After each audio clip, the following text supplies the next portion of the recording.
大家好，我是你们的好朋友大佬。阅读前，请您动动手指，点点订阅，您的支持是我更新的动力。今天我们说一下，很多朋友都在家里供佛以图吉祥，但供佛除了我们前面曾经讨论过的供佛位之外，佛像本身的选择也是大有讲究的。今天给大家展示一些有问题的佛像，大家可以自查一下，看是否犯了这些禁忌。图例一，合手观音。左边这种背光为火焰观音不适合居家供奉，尤其是水命、金命之人更不能供奉，否则有财也难聚。右边为合手观音，求不动，不宜居家供奉。图例二，残次佛神像。此关公为典型的残次像，连刀都断了，应及时更换，否则带来后果不堪设想。图例三，形象不佳，供佛也要注意形象影射。这种供养驼背的主人也会慢慢变成这样，不利于事业发展。图例四，位置不良，神台放在办公室门边，供奉很不尊重，好像随时要把佛祖请出去。另外，连正式的供桌都没有，确实有些怠慢。图例五，尊卑无序，佛祖连金身都没有，只供个相片还小很多，观音反而高出很多，尊卑不分。另外，观音菩萨是个火焰背光，不是阳宅供的，主人运势低下。图例六，小节怠慢，把堂堂弥勒佛祖供在墙犄角里，况且佛像又不精神，昏昏欲睡，试问怎么保佑主人呢？图例七，背空坐觉，财神爷背空，越供越空。图例八，摆放杂乱，这家供佛不少，但主次不分，次序混乱，大小不等，且两层都供不到位，必然不及反凶。图例九，香灰遍地，观音菩萨竟然被供在玻璃罩里，上面用红布盖着，犹如囚笼，前面香灰遍地，这样想不破财都难。图例10，不合理制，观音菩萨应该按照佛门规矩装裱，不宜用红布，且香炉大小香灰溢出本身就是散财，比风水厉害100倍的改命规律。因果定律，修行真正的进步体现在一个人的行为是否越来越遵循因果规律。世界上没有一件事是偶然发生的，每一件事的发生必有其原因，这是宇宙的最根本定律。人的命运当然也遵循这个定律。认同因果定律的不仅仅是佛教，还有基督教和印度教等等。古希腊哲学家苏格拉底和大科学家牛顿等人也认为这是宇宙最根本定律。人的思想、语言和行为都是因，都会产生相应的果。如果因是好的，那么果也是好的；如果因是坏的，那么果也是坏的。人只要有思想，就必然会有不断的种因，种善因还是种恶因，由人自己决定。所以欲修造命运者，必须先注意和明了自己的每一个想法、起心动念会引发怎么样的语言和行动，有这些语言和行为会导致什么样的结果。吸引定律，你生命的一切被你的内在吸引而来。人的心念思想总是与和一期一致的现实相互吸引。比如一个人如果认为人生道路充满陷阱，出门怕摔倒，坐车怕交通事故，交朋友怕上当，那这个人所处的现实就是一个危机四伏的现实，稍有不慎就真的会惹祸。又比如一个人如果认为这个世界的人有很多人都是讲义气的血性之人，那这个人就总会碰到跟他肝胆相照的朋友。大家知道为什么吗？因为人都是选择性的看世界，人只看得见和留意自己相信的事物，对于自己不相信的事物就不会留意，甚至视而不见。所以人所处的现实是人的心念吸引而来的，人也被与自己心念一致的现实吸引过去。这种相互吸引无时无刻不在以一种难以察觉的下意识的方式进行着。一个人的心念是消极的或者是丑恶的，那他所处的环境也是消极的或者丑恶的。一个人的心念是积极的善良的，那他所处的环境也是积极的或者善良的。人如果能控制自己的心念思想，使之专注于有利自己的积极的和善良的人事物上，那这个人就会把有利的积极的和善良的人事物吸引到其生活中去，而有利的积极的和善良的人事物也会把这个人吸引过去。所以控制心念思想是命运修造的基本思路。深信定律，你信仰什么，生命就走向什么。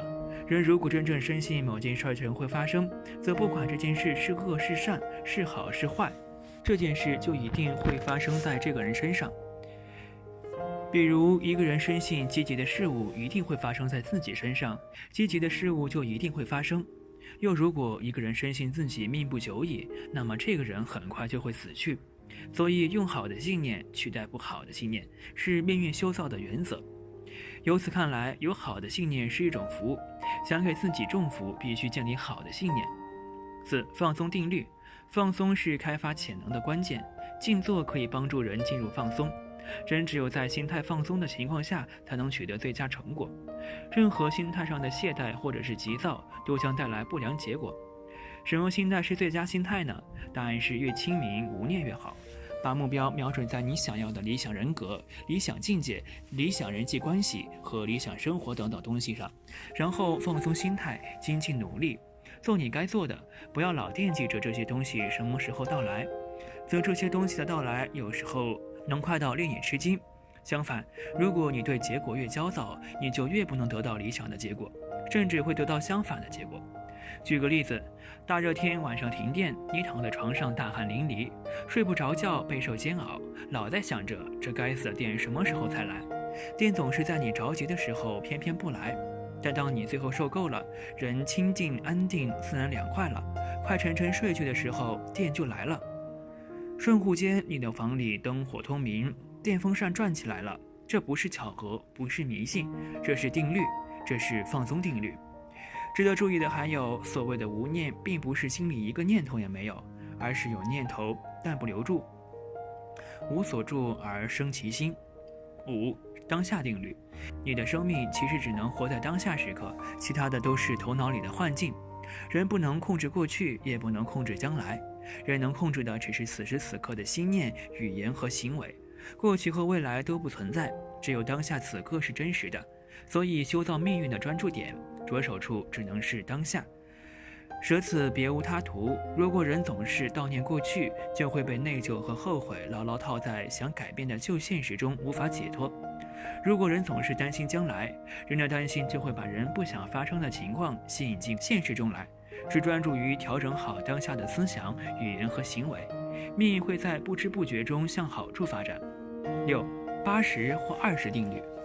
80%的成果在最后20%的时间和努力获得。人在达成目标前80%的时间和努力，只能获得20%的成果。这是个非常重要的定律。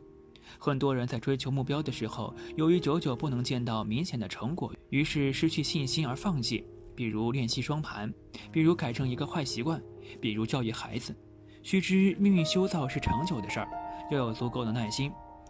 不要预期前80%的努力会有很大收获，只要不放弃，最后20%的努力就会有质的飞跃。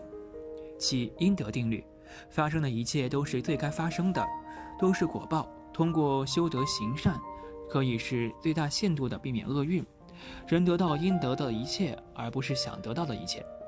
云谷禅师对了凡先生所说的“拥千金者值千金，因饿死者必饿死”，就是这个道理。所以，想要改变自己命运的人，首先要发心忏悔。勤修忏悔可以让我们的心灵和过去的习气逐渐断除链接。其次，要不断地修德行善，改变过去的业力对每个当下生命时间的影响，使得大灾化小，小灾化了。8. 间接定律。要想改变自己的某方面，先去帮助别人改变那个部分。自我价值包括物质和精神两方面，必须通过提高他人价值间接实现。例如，你要提高自己的自尊，必须通过首先提高别人的自尊间接实现。你要有所成就，必先通过成就别人间接达成。间接定律中，提高自我价值和提高他人价值往往是同时发生的。即当你在提高别人价值的时候，你的自我价值马上就提高。9. 布施定律。给别人就是给自己，你不可能得到自己从未付出过的，布施就是给出去的意思。这个定律是说，你布施出去的任何东西，终将成倍的回报到你身上。例如，你布施金钱或物质，你最终将会获得金钱或物质回报。你布施欢喜心，让他人衷心愉悦，你将得到他人回报给你的欢喜。你布施安定，让他人心安，你将会得到安乐。相反，如果你施加于别人的是不安、憎恨、怒气、忧愁，你也将得到这些报应。持不图报原则。我们与万物同源同体，不助相不施，福德不可思量。这是布施定律的补充。这个原则是说，你布施的时候永远不要期望获得回报，你越不忘回报，你的回报越大。善有善报，恶有恶报，不是不报，时候未到。施比受更有福，施本身就是很大的福，而无悉从受者处会有智。在志向学里，志是分好坏的，好的志向能给主人带来好运，坏的志向则会给主人带来厄运。如果不及时化解，很可能会伴随人的一生。男生的富贵志向和女生的富贵志向是不一样的，那女人的富贵志都长在什么地方呢？下面为大家介绍关于女人的10处富贵痣，有兴趣的朋友不妨进来看看。1. 女人额头有痣，具有帮夫运。额头在相书里指的是天庭，天庭饱满，吃官饭，地阔方圆，掌大权。可以见得额头对人的运势是不可估量的，尤其是对于一个人的事业运势极其重要。一般额头有痣的女性事业运势都不错，有一定的事业心，不喜欢依靠别人，也不甘人落后。所以拥有这等志向的她们一定终生不会平凡。婚前她们能够靠自己的能力在公司闯出自己的一份天地，婚后是典型的旺夫命。虽然热爱事业，但相对于家庭，她们更看重的是家庭的幸福，所以婚后她们愿意为了丈夫把家里打理好。事业上如果遇见什么问题，也能帮忙出谋划策，这样的女人是旺夫的，非常受大家喜欢。如果有遇见额头有痣的女生，一定要好好珍惜。2. 女人眉毛有痣，旺财运。无论男女，一般眉毛上有痣的都是富贵命居多。在志向学里，眉毛痣可是福痣之一，这类痣主要掌管着一个人的财运和寿命。眉毛有痣的女人很聪慧，年轻的时候会利用自己的聪明的才智去获得自己想要的工作职位，升职加薪比常人要容易。同时她们口才极佳，所以人际关系也不错，朋友到处都是。就是因为这样的才智和人缘，使得她们能在职场上很吃得开。婚前是为自己招财，婚后就变成为丈夫招财，生活事业都能够帮助丈夫，想不发财很难。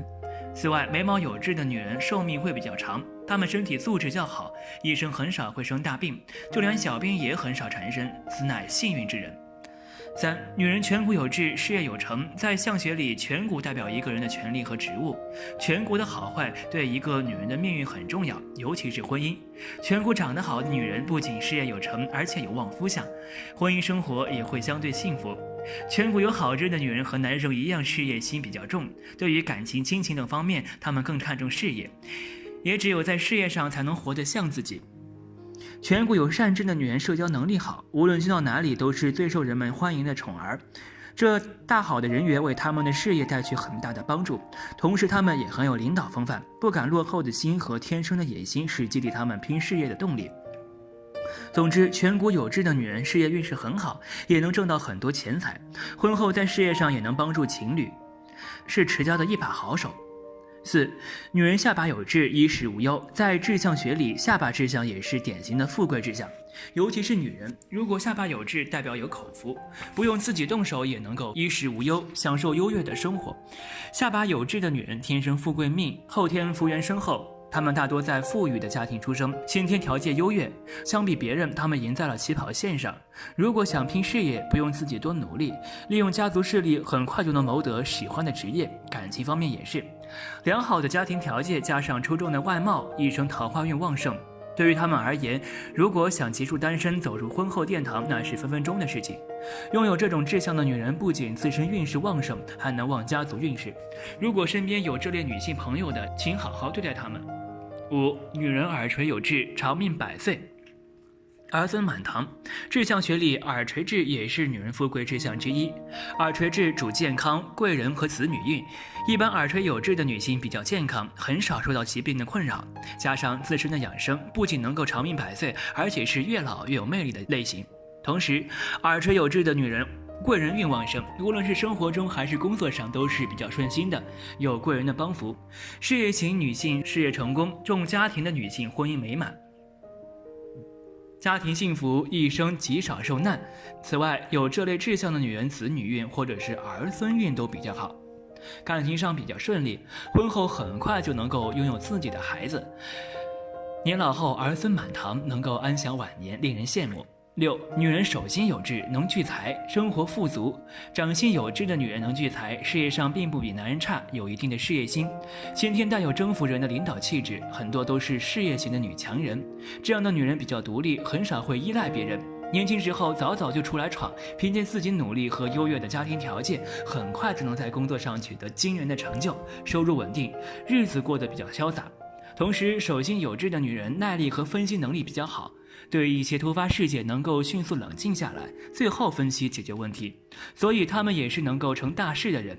掌心有痣的女人理财能力很好，婚前凭借其理财能力储蓄到很多钱财，这样的能力等到已婚后表现得更加明显，绝对不会有铺张浪费的情况出现，家里的钱财全都能够掌握得很好。7. 女人臀部有痣，易掌权，靠山稳。臀部有痣的女人福气好，运气也好，一般拥有这种志向的女子事业和家庭都不错。先说事业方面，如果是普通上班族，心思比较细腻，喜欢管理和倾听，所以在工作上人缘是比较好的。如果想要做成大事儿，只要他们认真努力，一般很快就能做上自己想要的职位。这样的人品和能力，手底下的人愿意臣服于他们。此外，这样的女人一般背后都是有靠山支撑的，要么是强大的家族势力、贵人的相助，或者是丈夫的支持的。有这么稳定的靠山，无论是生活上还是工作上都非常的顺利，想不幸福都难啊。8. 女人脚底有痣，旺夫益子，家庭美满。脚底有痣的人聪明，才华横溢，有当官的潜质，尤其是女人的脚底有痣，更是富贵双全的代表。拥有这种志向的女人，一般脑子都是比较聪明的，从小就能够接受良好的教育，长大后更是才华横溢。这样的女人无论到哪里都很吃香，工作上容易获得上司的赏识，升职加薪什么的都不是事儿，生活里更是讨人喜欢，情商也特别高，很多异性都被他们耍得团团转。脚底有痣的女人，无论是在家乡工作还是在外地工作，都能够名利双修。关于嫁娶之事，嫁得远嫁得近都很幸福，因为她们婚姻运势很好，这一生婚姻注定是幸福的，能与心爱之人白头偕老，羡煞旁人。9. 女人胸部有痣，贤妻良母，子女孝顺。胸部有痣的女人具有贤妻良母的命，如果有遇见这类的女子，男士们可要珍惜了。胸部有痣的女人财运好，无论是正财还是偏财都很好，婚前能够凭借自己的努力打拼，获得可观的正财收入。他们的眼光比较准，容易发现商机，所以做生意的话，很容易把生意做强做大。婚后这种能力发挥得淋漓尽致，把这种好运带给了丈夫乃至整个家庭，衣食无忧。同时他们心底够善良，心态宽广，能忍他人不能忍的。对于教育儿女有自己的一套方法，在其管制之下，儿女都能成才，且很孝顺。胸部有痣的女人天生异性缘佳，婚前婚后都常有异性伴随的其身。已婚者要处理好与异性间的关系，这样才能拥有更多幸福的家庭生活。10. 女人肚脐正中有痣，能嫁良夫，婚姻幸福。肚脐有痣的女人一般婚姻比较幸福，不过这个是有位置方面的讲究的。一般肚脐正中有痣的女人最好命，还有一定的旺夫命，婚后能够帮助丈夫管理家务，事业上也是能够帮助他们化解一些困难，且这类女人对感情比较专一，一旦决定跟谁一起就永远不会变心，除非是对方把他们抛弃了，但是这种情况是不会发生的，因为他们一生婚姻运势很好。同时肚脐上方有痣的女人容易得到丈夫的宠爱，易嫁得好夫婿，非常会处理人际关系，跟公婆之间基本不会有矛盾。此外他们的子女缘很好，儿女双全，年老后能够得到子女孝敬。要注意的是，肚脐内有痣的女人婚姻坎坷，年轻时难以遇见正缘，婚姻后容易招惹烂桃花，婚姻生活很难稳定。几种常见的富贵开运痣，看看你有没有。田宅宫有善痣，眉毛和眼睛之间为田宅宫，这个部位如果是比较明亮的黑痣，表示你是一个清秀廉洁、多才多艺的人，婚姻也会比较美满。如果痣不怎么黑且有杂色的话，则表示经常居无定所，住的地方容易出现问题，诸如漏水等。最好不要去做房地产方面的投机生意，否则恐会有遭致严重的挫败。脚底有痣，脚底中心有痣是所谓的封侯带相，代表居住运不错，能够聚财。脚底有痣的人一马通常很重，有很多机会云游四海或者是外出旅游，在职场上也能够呼风唤雨。脚趾里有痣，显示你是个忠厚老实的人，颇能获得部属，朋友之间拥护及帮助，将来在事业上必定也会有一番作为。屁股有痣，屁股有痣者性格上代表热情、活力，交友会有好财运。另外还有个福禄寿高痣，位于臀部上，落在坐椅子的位置上是最好的。屁股有痣说明工作上能掌权，能够独当一面。臀部上的痣，无论男女，中年财运平稳，子女孝顺，万事顺利，身体倍儿棒，吃嘛嘛香，也是长寿的象征。经常会有人好奇塌鼻子的人命运如何，也因为相貌是生来就注定好的，没有办法可以变化。对于女人来说，面相长相是能够影响到一辈子的事情。而今天一起来分析塌鼻子面相的女人命苦不苦，财运如何。在婚姻上，鼻子天生比较塌的女人，性格也会比较规规矩矩，对于感情的表达会略微笨拙，尤其是在结婚之后，会经常显得没有自己的主见，跟伴侣相处时也非常的不浪漫。虽然能够在生活里面将伴侣和家人都照顾得很好，但很难让伴侣对自己有长久的感情。即使内心深爱着自己的伴侣，也很少能够表达出来。他们会喜欢主动承担起家务，对于平淡的家庭生活也不感到腻味，相反会觉得自己特别的幸福。但当自己的丈夫遇到更加年轻浪漫的异性时，很容易会出轨。所以鼻子天生比较塌的女人，婚姻离婚率是比较高的。最好的方式是找一个性格也非常忠诚，在安稳的日子里也依然愿意的男人结婚，这样才能让婚姻幸福美满，而且更加长久。在事业上，塌鼻子的人的性格是比较亲和力较高的，而且耐心十足，脾气也非常好，很少会跟其他人发火，所以在职场上面跟同事、领导都能合得来，也会因此而得到不少的加薪机会。在自己的岗位上也是非常的勤快，即使是面对的是非常枯燥无味的工作岗位，也依然会努力的坚持下去。